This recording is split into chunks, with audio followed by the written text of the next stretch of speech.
So I want to get to the Democratic National Convention. It's passed. Were you happy with how everything transpired?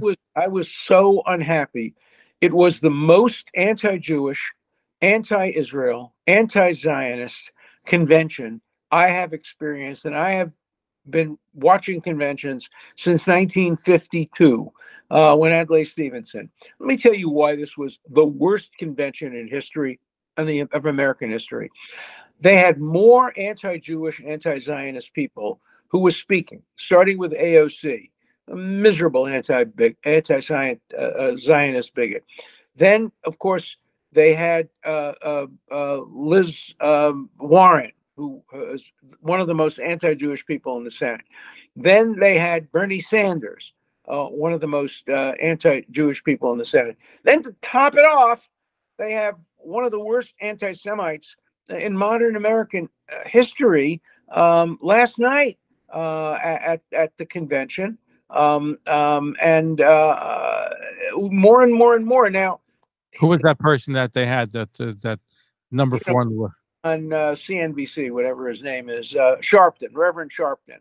The guy who provoked a pogrom in Crown Heights after that tragic accidental killing of that young man. Gavin Cato. So here's the way the Democrats figured it out. They're not going to let these anti-Semites and anti-Zionists speak about Israel.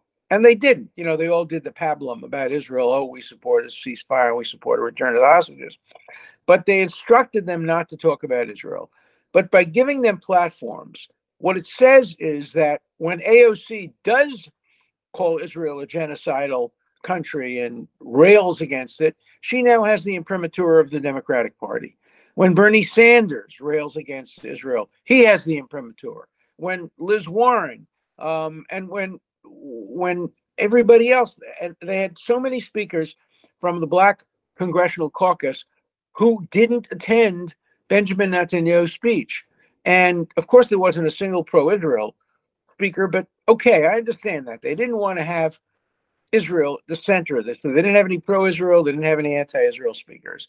But they had people speaking who they legitimated and gave the imprimatur of the Democratic Party, who tomorrow will be making speeches, and in the past have been making speeches against Israel and against Jews. And obviously, that gives them an imprimatur, and that gives them legitimacy from the Democratic Party. And then, of course, every time I see Josh Shapiro, I understand that if his name were John Shepard, not Josh Shapiro, he'd have been the Democratic nominee. I don't think that Kamala Harris is anti-Semitic.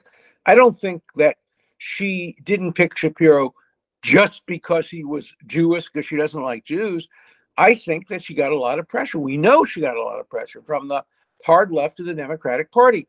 And she knew that if she nominated Josh Shapiro, who would help her win the election by winning Pennsylvania, there would have been demonstrations, not only outside, but inside the Democratic Convention. And then my old friend, President of the United States, who I really like, I've known Joe Biden since 1980. I worked with him on the Ted Kennedy's campaign. And he had the chutzpah to get up there and say that these people outside who were tearing down fences and demanding Hamas and burning American and Israeli flags, burning American flags, saying they have good points.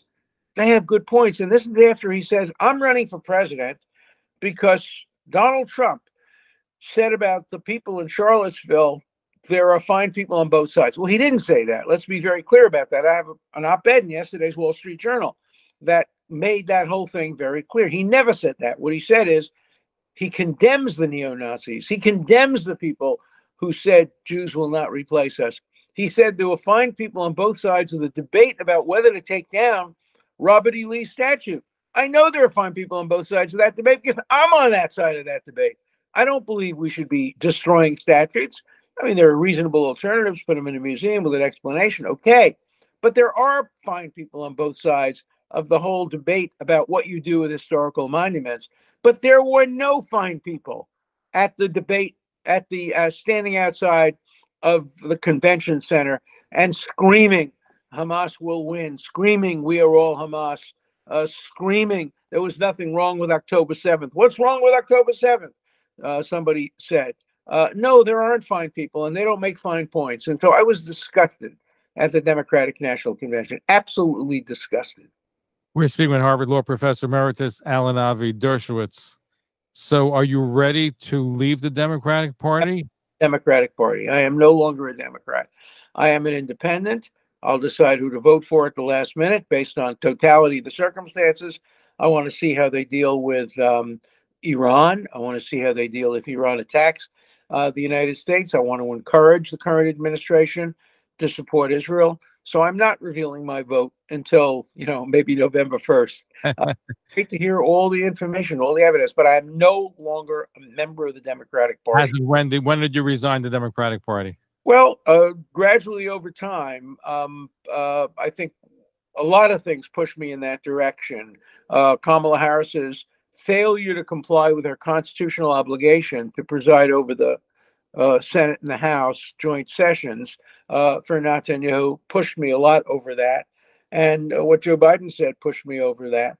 But I think the thing that really pushed me is how the Democrats conducted their convention. I cannot be associated with a party that features as its speakers AOC, Sharpton, Liz Warren, and Bernie Sanders. That's not my party. Thank you for watching. If you like this content, you like our programs, please like and subscribe, as it helps the channel get these important conversations out there to a larger audience. So please become a supporter of Talk Line with Zev Brenner by liking us, by supporting us, and telling all your friends to watch. Thank you.